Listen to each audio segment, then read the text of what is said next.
So thank you very much for everybody. My name is Joel, and I have Ted here. And together we're going to spend the next 45 minutes of time to talk about planning for franchise expansion. We're going to go through an agenda. You will see if you do want to ask questions, just put up your hand. We have people monitoring the questions. There is a chat box, and just write in your answer. And if it fits, I'll during the presentation, I'll interrupt myself and Ted, and we'll answer the question. If not, we'll leave it to the very end. So today, Ted, why don't you introduce yourself, a little bit of who you are and your experience, and then I'll do a quick introduction. Thank you. Good morning, everyone. My name is Ted Tsanas, CEO and broker as well for Southbrook Business Development Group and Remax Premier International. Joel and I, we are the founders of Southbrook Business Development Group, and we have been associated in several ventures, especially franchising, in the last probably close to 30 years. Yeah. And what we do is we provide franchise and real estate developments as well as support. And we will talk about this in a few minutes on what Southbrook is capable of doing for everyone, either franchisor side or franchisee side. Great. And again, my name is Joel. I've been in the franchise business now. Well, if I know Ted for about 30, so let me call 40 years. And yeah, about 40 years, but through both operations, experience with companies such as McDonald's, Eastside Marriott's, Loblaws, and then went into franchise development. And now we're here today with Southbrook. So thank you very much, Ted. We'll get right into what we're going to talk about. We really want to talk about today about the strategic growth plans of franchises. We'll explain different models and structures, how you should set up your franchise. And the important part is once you know how you want to set it up, now we have to go back before that. It's like of how to prep your brand and systems to make sure that you're able to have growth. We're going to give you some key mistakes that we've seen other franchisors do that we don't want you and this audience to do. So we want to make sure that you avoid some of those mistakes. And then we'll talk about next steps and steps that you as a franchisor, or if you're here as just looking as a franchisee. So that is the agenda. Again, if you have questions, just put your hands up, and would be more than, if it's suitable, we'll ask questions. So let's talk about the structure plan. And whatever we do, whether it's personal life or business life, we need to have a structured plan. And especially with franchise development and growth, because too many times people go into this and really just says, I want to grow. And when they get their first and second franchisee, they really don't have a system in place, and that's when franchisee gets dissatisfaction. And then all of a sudden you don't have a plan in place, and all of a sudden everybody's doing their own thing. There has to be rules, and there has to be policies, and that's why you have the franchise agreement. When you have finally open up, the problem is if you don't have any operational systems in place, again, not that just the franchisees are going to do things by themselves. The other thing is that you're not going to be able to manage the systems, and you're going to destroy the brand. And of course, not last but not least, and this is besides the other thing, costs you, when you have dissatisfactory franchisees, you then have some legal and financial risk. So The goal is to stay out of the legal part of it. So make sure, and Ted will talk about that when we go through the how to set up the FDD. So goal is to have long-term profitability for your franchisees and a healthier brand for both the franchisor and franchisees relationship. Ted? Yeah. So, yeah, again, welcome everyone. Thank you for joining us. We have, as, as you're all aware, franchising is the way to go these days. Excuse me. And we have seen franchises that they flourished, and some franchises, as you've all have seen, they've collapsed. And there was a from the American Restaurant Association that it was performed and conducted and shared just a few years ago. And the report was based on franchise growth, and it was based on the hospitality industry mostly. And what they've determined was that 75% or 76% rather from the failures, it was simply because it was lack of management, but not lack of revenues. So, and we'll talk about this in a moment. Um, so, how do we need to define the growth vision? Everyone is talking about, how people they don't plan to fail; they simply fail to plan. And there's a lot of philosophies out there, and people use rich words, but we just need to keep it very humble and be very specific on how you need to define your growth vision. And we're just going to break it down in very, very simple segments. Um, for example, you have a franchise. Where do you want to be in 3, 5, and 10 years from now? Some of us, we might not have that ability to really see where we want to be in 10 years from now. You might need to hire some professionals. You might need to sit down with your accountant, your professional advisors, and really define how you're going to go from step 1 to step 10, not step 2, step 10. And I'll tell you what I mean by that. Um, there are different ways to define your growth. You have a good product, a good concept, and it's marketable. However, a lot of people, what they do is they they get inquiries, they get leads, and the leads could come from various different provinces. The leads, if you're based, let's say in Ontario, for example, in GTA, you might get a lead that's coming from BC, Alberta, and they're very eager to work with a brand. They're very eager to join the franchise. They're very eager to be part of this concept simply because they like it and they feel good about it. The question is, are you able to provide the support? Are you able, if you get a franchisee who is ready to open in Vancouver, are you able to provide the people that's necessary to give them the support, the training, and so on and so forth? So you have to be very specific. The SMART goals is be very specific on how you want to define your growth. It has to be measurable. And again, you might have a concept that if you do proper marketing and the product is good and the concept is good, you might end up getting a lot of leads. You might end up getting a lot of inquiries. But what we often tell people is it takes more courage to be able to say no to growth than to say simply yes and grow without vision, without having an achievable goal, and without having relevant tools to be able to grow in a timely fashion. If you grow too fast, then and you don't have the right tools in place, then you're going to collapse. So um, just to summarize, you need to define your growth vision and where you want to be. Very, very important, and it has to be very strategic. So let's go on and talk about the different models. There's three types, Ted.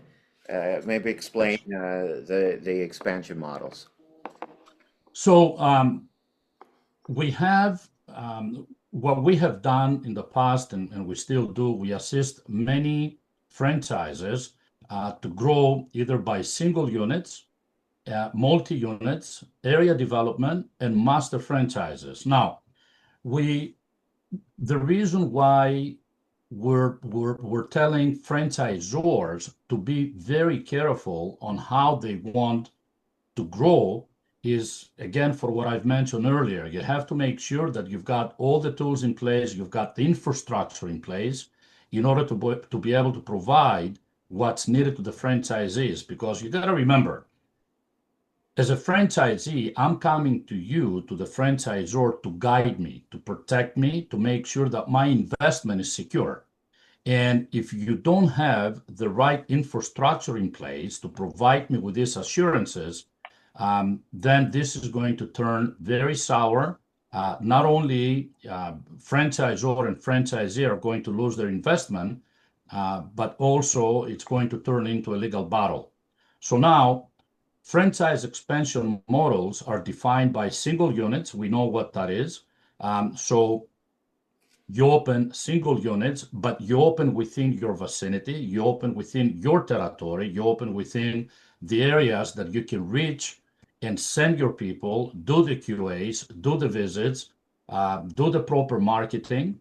And then if you see that you've got a number of single units and now you're ready to go into the next step, you have what it's called multi-unit development, which is a faster way to expand. And what that means is that you give the ability to prospects to buy minimum of 2 and let's say maximum of 10 units, whatever the case might be. When you do that, you have to obviously give them some incentives, like maybe a discount on royalties, discount on franchise fees, and so on and so forth. You on the multi-unit development, you might have to also consider a certain area and boundaries, protected boundaries. So this way, when they go on and they open and they're committed to open a number of units, let's say 3, 4, 5 units, you have to define where they're going to open the units and what are the territory criteria. 5 kilometers, 10 kilometers, 2 kilometers. Some franchisors, they don't even give any protective rights, but that's another topic that we can discuss, hopefully, in the near future. Then you have the area development. And again, area development means that, let's say that I am interested in taking on Ottawa, for example, and I make a commitment of 10, 12 units. So I have the exclusive right for that particular area development. And I am also committed as a franchisee to open a number of units in so many years. So that's another way to give you the ability to expand. And what has been very, very popular with us, I would say probably over the last 7, 8 years, we have managed to expand franchises by a way of master franchising. Now, what that means, you've probably, many of you've probably already have the answer and you know what we're talking about, but unfortunately, we need to summarize this just for the ones that they don't know the difference between a single unit, multi-unit area development and a master franchise. So a master franchise is defined by a specific area. It could be as a small area, as a city with a large population, or it could be as large as a province.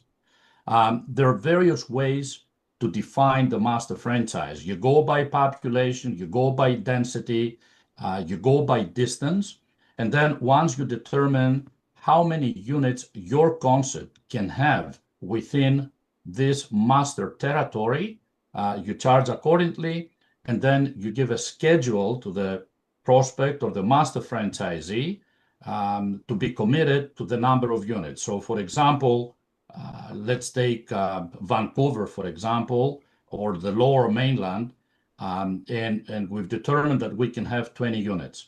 So we give the master franchisee the exclusive rights for the Lower Mainland, and they have to open 20 units in 10 years. That's just an example.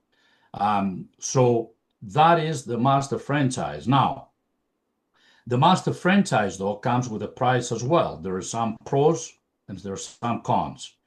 Um, the good thing with the master franchise is that you expand rapidly because now you have someone who is going to take on the obligation to open those number of units, and not only he or she has the obligation to open this number of units, but also they need to provide the support. They need to assist the franchisees. So there is a level of obligation that it's going off your plate, and it gets passed on to the master franchisee. For that, though, you're gonna have to split the royalties, the marketing fees, the franchise fees, and in some cases, you might even have to consider splitting the rebates. Some franchisors do that, some they don't. So this is the price that you have to pay when it comes to giving out a master franchise. So it's a great way to expand. We have seen examples where master franchisees, they're taking on an entire country. I mean, we're working right now with some concepts that we're looking at overseas, and we're looking in some master franchises for an entire country. Of course, you need to make sure that that person or group are, strategically, financially, and experience sound in order for you to be able to depend on them to carry out the master franchise.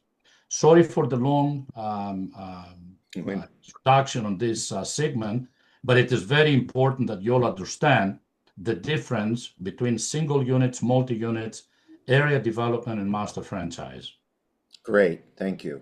Okay, so let's talk about really assessing whether or not you're ready or not to expand. And this is very, very important.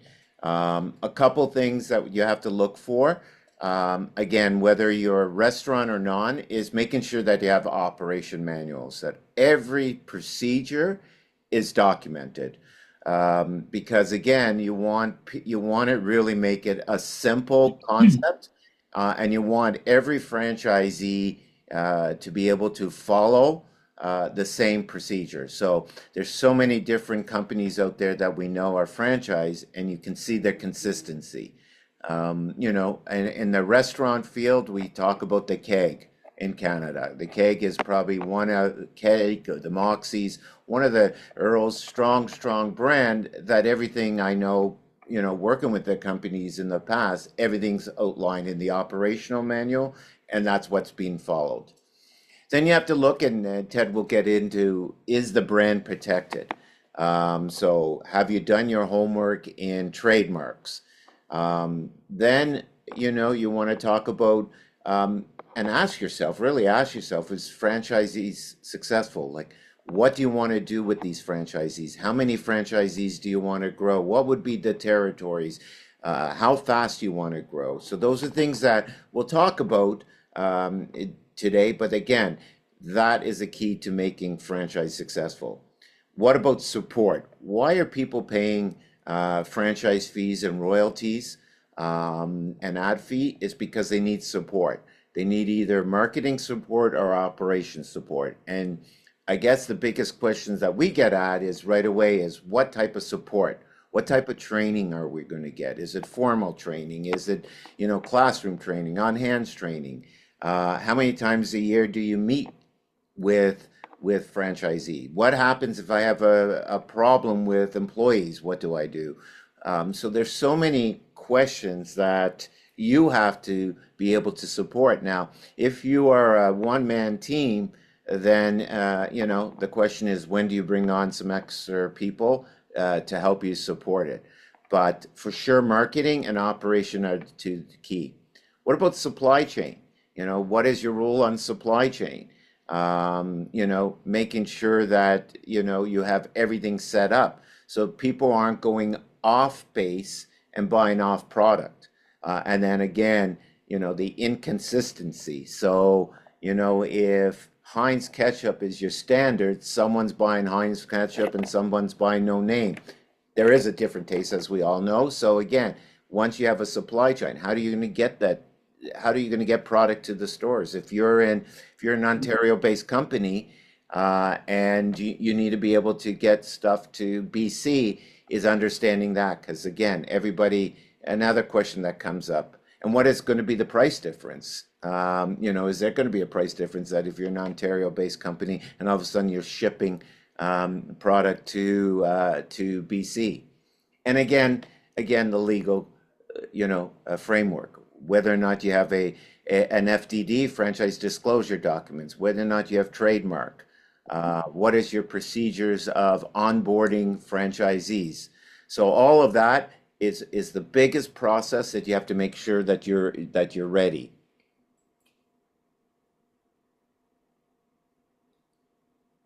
So Ted, let's talk about the market demand and understanding your trade area and the real estate. Yes. So again, I mean, I'm going back to what I said earlier. People don't plan to fail; they just fail to plan, unfortunately. So you have a great concept. You have a one unit, whether it's a brick and mortar franchise or you don't require to have a brick and mortar. It could be IT, it could be software, it could be a franchise that you don't need to have an actual unit. But you still need to do your proper research and the territory planning. And what that means is, um, for example, what is the market demand in that particular area that you're planning to expand? And again, what we mean by that is, let's just say that you have a product that it's very ethnic. And, again, I'm going to go back to the hospitality industry because it's a little bit easier for people to understand it. So now you have an Indian food restaurant concept. Is the Indian food, and this is just an example, is the Indian food going to work well in Markham region? Markham, we know that there is a lot of Chinese descent, and do you want to have your prototype? Do you want to have your flagship location in Markham? Is the demand going to be there? Then you got to do your competitor analysis. Find out what's happening within the vicinity and do the SWOT analysis. Make sure that you know exactly who your competitors are. And you have to, in some cases, what we tell people is study the competition almost as much as you study your own concept. You need to know what they do and what they don't do. So in that case, you are prepared because we have to remember it's a free world. You open your concept in one corner and then you go 2 blocks or 1 block down the street and then the competition is coming. You got to be prepared for that as well. Trade area characteristics, and then, of course, real estate availability. Now, we have seen, and it's happening right now as we speak, real estate has become a big issue.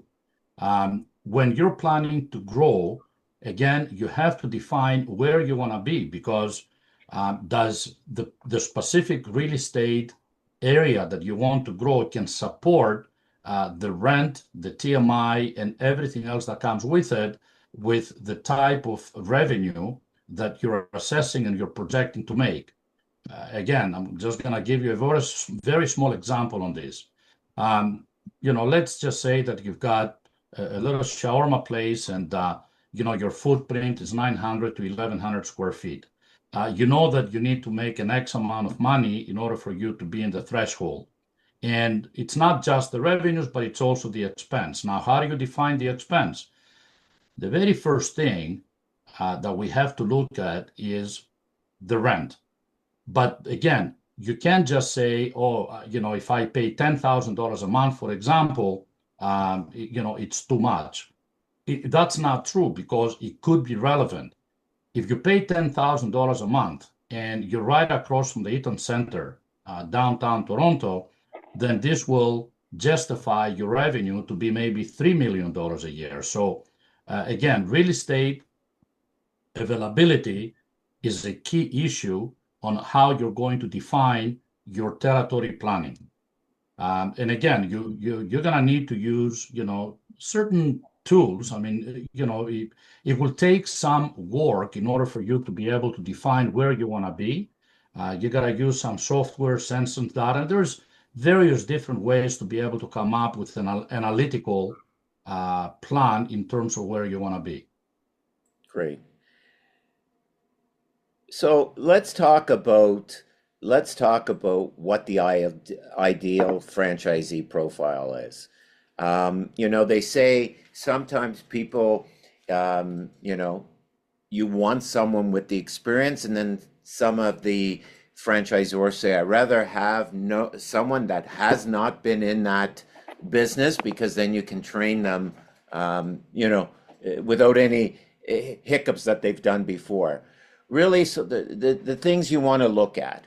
And I'm going to start, there's no particular order, but you want to make sure that they have the financial ability. What you don't want to do is have a franchisee comes in that's either, not have enough equity or overfinance. You want to understand where the operational involvement's go. Who's going to be the operator? Who's going to be training? One of the key aspect is, you see more and more people where these days that they have partnerships, and one or two will want to be trained and will work full time, where the other one may not. The experience in the background. So again, we'll take a look at some of our brands. For example, Inspiration Learning Center, tutoring company. They're not looking for people, for example, that were tutors in the past or teachers. They're looking for people that understand first the love of, and this goes into the values and cultural fit too, that they have the love of kids, the love of learning, but they also have to be salespeople. Okay, they have to go out, grab customers, talk to them, try to get, close them to get them to sign up. So again, you don't want someone that has no interest in that field to be able to come to you and at least maybe no interest, but no passion. So some franchisors use a scorecard, and they rate them, and then at the end of the day, they'll decide whether or not they have. But very good financial operation experience, and very important that there has to be a cultural. There has to be passion in a good franchisee.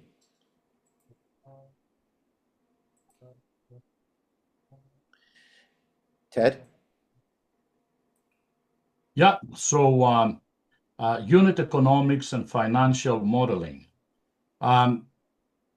It's a very straightforward concept for everyone to know, and everyone knows.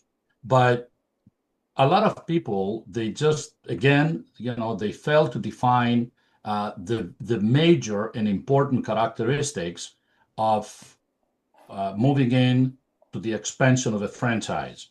Uh, for example, you have to validate the key numbers, startup costs. You have to know exactly where you're going to be. You have to hire the right people. Just because you build one unit, it doesn't mean that the second unit is going to cost the same. So you need to, you have to know and be very analytical on the startup costs. Then you have to define your break-even point.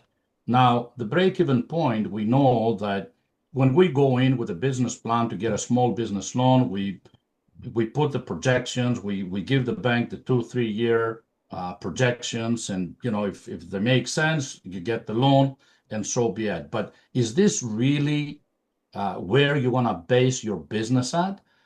Just a 2-3 year projection that you're submitting to the bank in order to get approval for the small business loan? No, I think it's a lot more than that.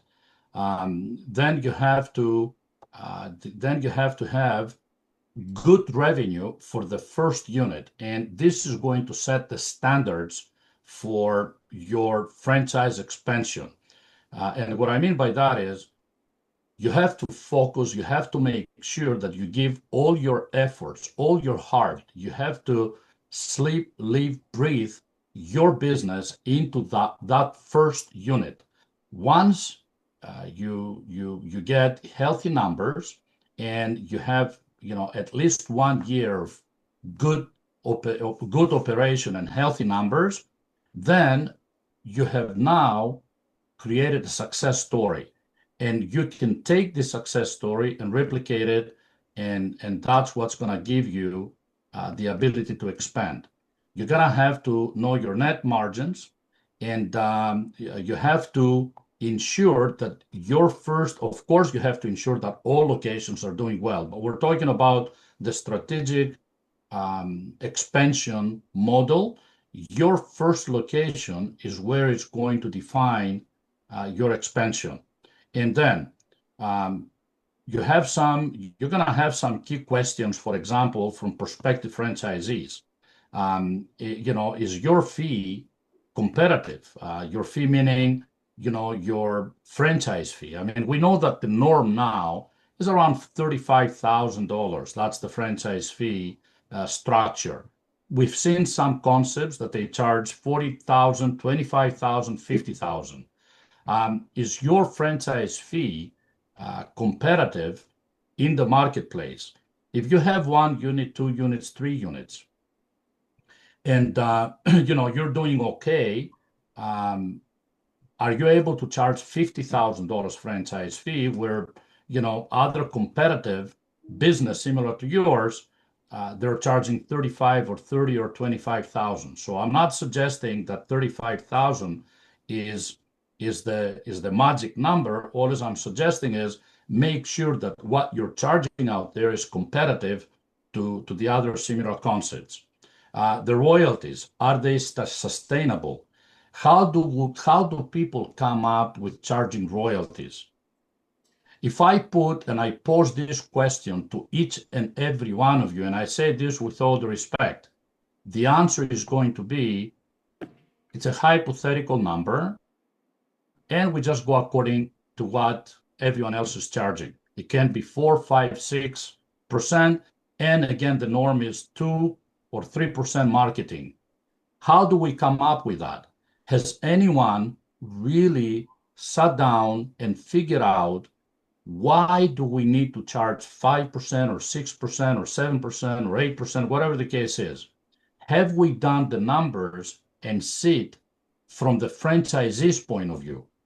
Be analytical and maybe just charge 5% or 6% right off the bat is not the right answer. Maybe when you're expanding, what you want to do is tier up to say that from $1 to $2, for example, we charge you this much, and then from $2 to $3, we charge you this much. This could be more sustainable way and a better formula for you to be able to grow, because now you're showing that you have confidence in your model, you have confidence in the brand, and you also kind of share the pie, if I may, with the franchisee. So in other words, what you need to do is make sure that you have the ability to justify the fees that you're charging. Marketing, for example, if it's 2% or 3%, you need to justify why are you charging this marketing fee and what you're going to provide to the franchisees. So that's just in a nutshell. Okay. Ted, you want to talk about some of the Yeah. local? So we have come across to many franchisors or franchisors to be or prospective franchisors that they neglect certain critical things, very important things. I mean, sales is one thing, absolutely. Infrastructure is another thing, absolutely. But what's really important is the legal compliance framework behind the franchising systems. And what that means is, as we all know, there is now, and it has been for a number of years, the franchise legislation, the franchise law. In Canada, we have what it's called the Arthur Wishart Act, and more specifically in Ontario. And in Canada, there are different rules and regulations when it comes to the franchise legislations and franchise laws. So, The skeleton is it's pretty much the same. I think you've skipped one. no, I am just sorry about that. Just go on Uh, and talk. I'll fix it. Sorry. yeah. So the FDD, which is the franchise disclosure documents, it has to be done in the best manner possibly, because the FDD, the franchise disclosure documents, is what's going to protect you from a claim or what is called a rescission. Then you need to have your IP. You need to ensure that the name of your business is protected. You have to have a proper trademark application or a trademark registration.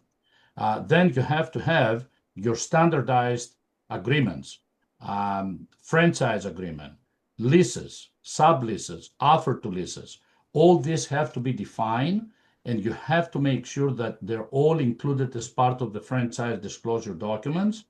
And you need to be within the regional compliance. What that means is that if you have an FTD that it was prepared for Ontario, might not necessarily work well or the same way in Alberta or BC. That's why you need to retain the services of a law firm, franchise law firm, that they have the ability to create FTDs in all other provinces as well. International, you need to learn the laws, you have to adapt the branding, and you really need to ensure that you hire proper legal advisors. I can never emphasize enough on this. Make sure that you have the right attorneys to be able to protect you. Yeah, so we have some U.S. I see we have some U.S. franchisors on online here today. We represent a few, and one of the things that when they come up to Canada and they have to understand is sometimes they have to adapt the brand, and vice versa if you go international. So that's a good point. And we have some good brands that actually understand that. So it's a big help. So let's go to some operation scaling and infrastructure. So again, once you have the training manual, the training manual is not just about how to make a product, how to buy a product. It's also how to do local store marketing. So you need a training market manual for that. You also need reporting forms. So there are forms that every month, how you're going to collect royalties, how you're going to capture sales. One of the biggest things that you need to do, and we've seen some of our clients where they have a detailed system. They will know average sales, average customer counts, average, cost of each line so that they can actually make informative decisions. So getting an understanding that franchisees every month has to report certain things that whatever the brand has will help you make it your brand a little bit easier to make business decisions. You have to talk about site visits. How many times are you going to go into the location? How many times are you going to call a franchisee? What is that policy? And as you get bigger and bigger, you're going to really have to define that even better. And then eventually you're going to have to add some actual people to your system. One of the things that I've always done, and I've been an area manager years ago, is site visits is about coaching. It's not about policing. So very important that you understand that. It's not about coming in, catching someone doing something wrong. And there's so many times that, in the early stage, franchisors just want to catch them doing something wrong. Oh, you're not brewing this right. You're not storing this right. Let's go in and coach and motivate the franchisee. Then you have to make sure they are technology. So, technology is becoming a big, huge aspect. And those franchisors that are ahead of the game will make the franchisees. Do you have computer scheduling for the bigger franchise? Do you have computer ordering? Do you have the right POS system for your right brand? And each brand will have different back of the house systems that are designed, whether it's for a restaurant, it's for a installation company. They all have systems that are designed for that brand. CRM, we've gone through a couple CRMs ourselves until we realize which one is, the best. And a lot of them do the same thing, but as you grow, and I can tell with you with Southbrook, is as you grow, these systems have to be changed or upgraded. So make sure that you have the right ones. And again, we talked about field support. The more that you support your franchisees, the more that they're going to be successful. So let's talk about really franchise growth. Okay, so sometimes it's B2C, B2B, meaning, sometimes you're going to do traditional, non-traditional type of marketing to get franchise growth. And again, some of the key things is where are you going to get your leads? How are you going to get your leads? And once you determine the leads, it's really important to get to the lead. So if a lead comes in, what you need to establish, what's your turnaround time? So do you have everything automated? Is everything, the minute someone clicks into your system, are they going to be able to get an email out? What do you give them? Do you give them too much so they don't need to call you, or are you going to give them a little teaser? With Southbrook, and again, Ted will get in, we get to everybody, the minute it clicks, everything's automated. Also, then there's a personal touch. And don't forget that it's great to have automations, but this is potential franchisees. They do need the personal touch. Now, don't think because you got 100 leads that you're going to close 100 deals. Okay? This is one of the most important part is nurturing. So what that means is you're going to nurture a lead. Statistically, what they say sometimes is you may not close them today, they may not want to talk to you today, but if you're nurtured that lead correctly, they may come back in a month, 2 months, 6 months. And what statistically they say, that person is even stronger than the person that you're supplying the first time, because that person's been nurtured with all your different campaigns. And showcase your success stories. There's nothing wrong. There's nothing wrong with telling why your brand's successful. Talk about your franchisees, why they're successful. So, people want to belong to a successful company. So promote your success, your wins, whether it's nominated for, best spa of Markham, best spa of Victoria Island. Make sure that the potential franchisees is marketing your correct growth.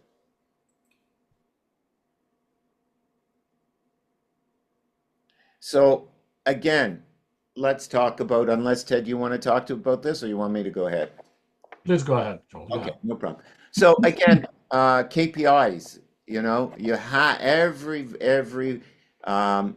franchisor has to have KPIs. They have to understand where every track is, where the leads are coming, what are your conversion rates, how many times does it take to deal with someone, how long when you first start to get franchisees, what is your ramp up time? So there's always a ramp up time when you start with a lead, you start expansion. when do you think you're going to close your first deal? You have to also talk about not just your KPIs on franchise growth. What about profitability? Okay. What about talking about having the KPIs? What is your food cost going to be? What is your cost of goods going to be? What is your labor costs? So again, you need to have goals every track monthly, quarterly. So every month you may have a goal that you put out to your franchise that I want everybody to sit at a 16% labor costs if that's the goal that there is, and that's just an example. One of the most important ones with you and your franchisee is sales growth, is making sure that not just in the franchise growth, but also individually, that you have an understanding of what you want to see in same store sales. So everything, when a potential franchisee comes into the system, and when they talk to your franchisees, they look at what the sales growth is. So if it's a publicly traded company, it's a little bit more easy because it's announced every time that, same store sales are up by 10%. But in smaller companies, it's you want to be able to be proud that, you saw every quarter, you saw a 7% increase in sales. So make sure you understand what the KPIs, make sure that you're not just tracking them once a year, that you're really tracking them on a monthly and a quarterly basis, because you may have to switch some of your KPIs to adjust to what the market is out there. Ted? Yeah, thank you, Joel. We'll talk briefly about the common mistakes to avoid. And we have seen this with quite a few franchises, to be honest. You don't want to grow too fast. And I'm going to say this with all the respect. We're all eager for success. This is what we're thriving all about. We want to make sure that we get the brand to be nationally proclaimed. We want to make sure that not only we expand in our country, but also other countries as well, and so on and so forth. Doing it too fast without having the proper infrastructure in place, it will kill you. Bringing in the wrong franchisees. And again, we have seen franchisors that they're so eager for an expansion and they're looking at people's wallet and nothing else. And again, I say this with all the respect. We got examples where prospects came to the table, they had a good financial backing, but they had absolutely no desire to work into the franchise. They had, no passion for it. It was just a simple way of them investing and park their money and have, their family, their daughter, their son to run the business, and they would not be involved. So very important to choose the right franchisees. Inconsistent brand.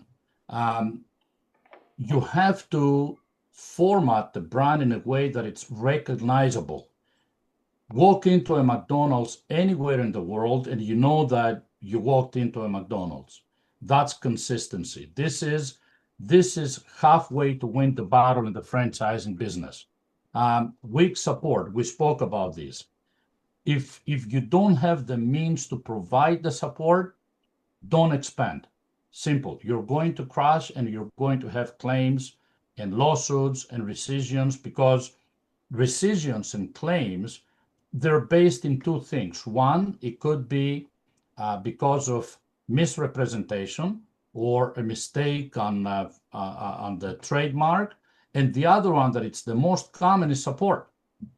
So, you got to make sure that you have the proper support and you have the ability to provide the proper support to your franchisees. Poor onboarding and orientation. We have seen franchisors that they provide an orientation package which is 200-300 pages, and franchisees will not even take the time to read it. And then the training that takes place is very limited. You get them to come in for a week or two, and because again, you're eager to get the location open, they've been trained 30% on the items that they should be trained on, and you put them on the field and they crash. And then, expand without alignment. So you need to make sure that, especially in the beginning and until you have your infrastructure in place, it's easier to say no to franchisees that they're not qualified than to get franchisees that they're going to come into the system simply because they're qualified to get a small business loan and open a unit, and then they will crash. So one more comment. You said sometimes you have onboarding, they have an orientation that's 300 pages and no one looks at it. A lot of times new and expanding, they have one page and that's their onboarding, and Right, it's not enough, and right. there's none. So I just want to bring that up, that's very important today, that we understand you have to have the not too much and not too little. Right. So real quickly, because we are running out of time, we are, we like to keep this to a time. Let's just talk quickly about an example, a case study, real quickly of what you've done, what Southbrook and us have done with this one client. Um, well, before we get into that, very quickly, what I wanted to do is, again, emphasize, because we cannot emphasize this enough, and you saw this coming along throughout the presentation quite a few times. Um, Careful on how you grow. Be extremely careful. You want to make sure that you do regional first, and then you expand from there. Do not bite more than you can chew. And for us to say this, we're making our living from selling. When we sell a franchise, that's when we get paid. And to say this, maybe it's not to our benefit, but we want to make sure that we bring in and we work with healthy franchises. We respect people who are investing their livelihood, and if the franchisor does not have the right infrastructure in place to provide the support, and again to expand properly, the franchise is going to collapse. So again, sorry, Joel, you were going to say, go ahead. Yeah, so recently had we still have that client, and we're just expanding their a couple of new stores that, we're very proud of this one client, that we took, where, they had one or two stores. They want to do it right. They're growing in Ottawa.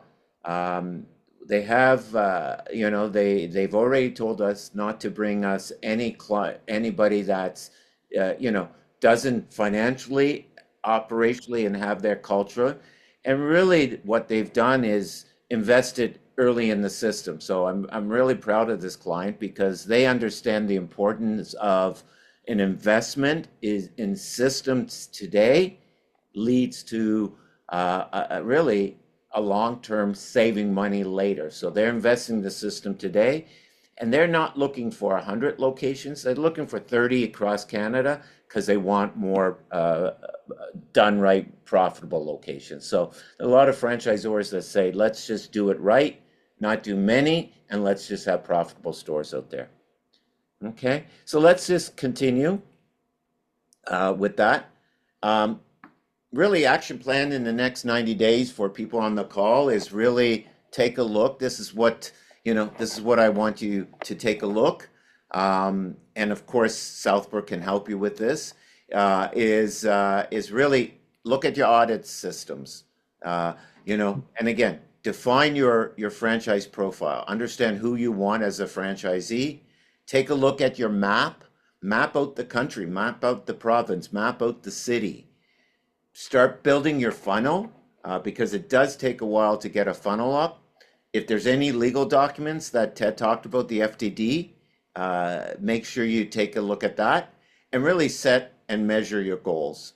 So those are the things that when you leave the call today, look at, even if you are already a franchise and you're just on the call, a franchisor, and you're on the call, go back and take a look at what have you done in these 6, 7 items, and whether or not you need to go back and reinvest in some of these things.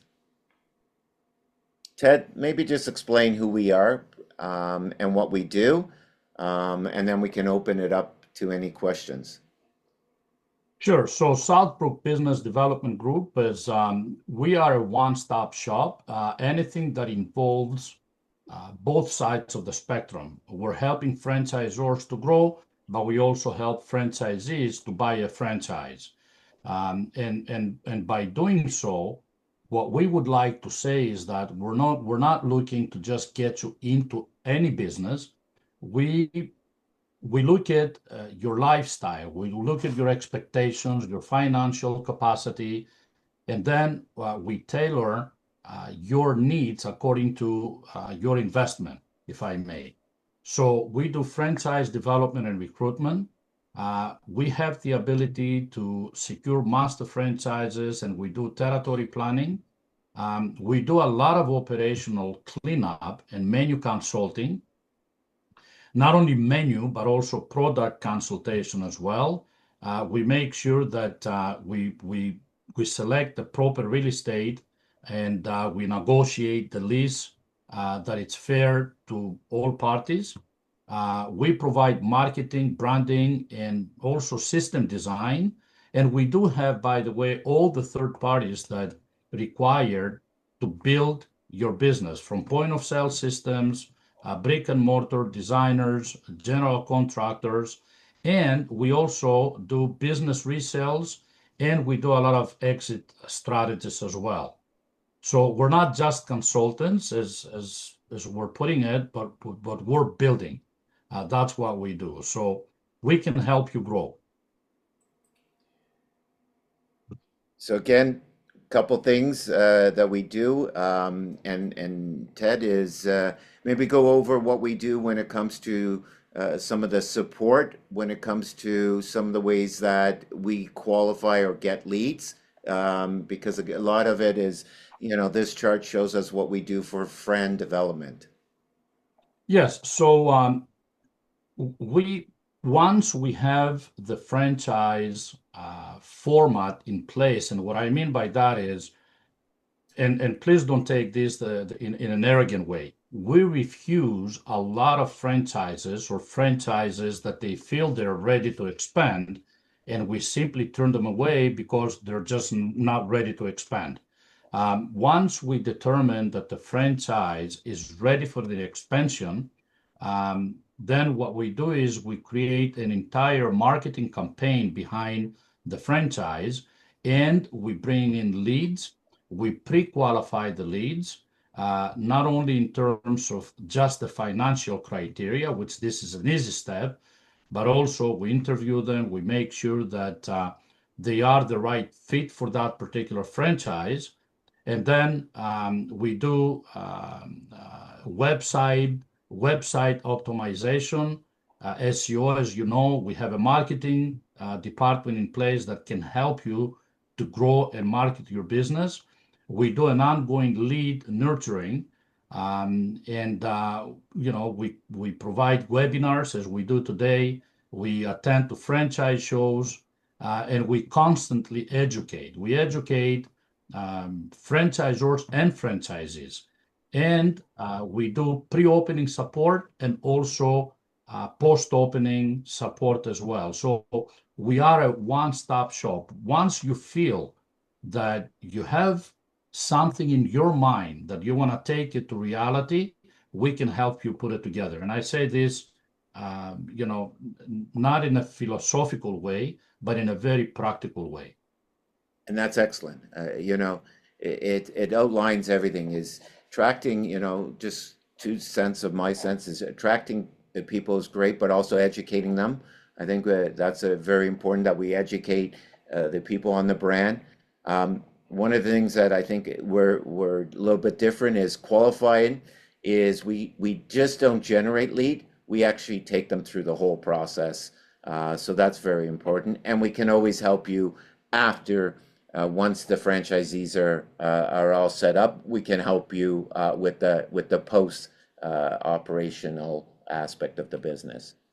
So thank you very much. This is just some of the brands that we work with, and you can both see that they stress from both food and non-food, and that's what we like. So again, we're able to do both food and non-food franchise. We understand all of the business, and we're very proud of these. Very proud of these. Brands that we represent.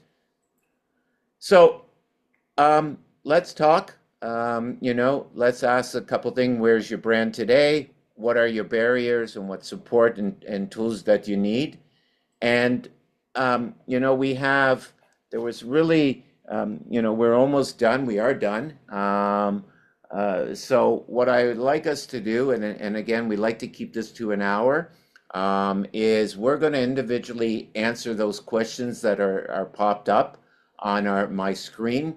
Hopefully we've answered some, but what we're going to do is get back to everybody individually with the questions because time is run out.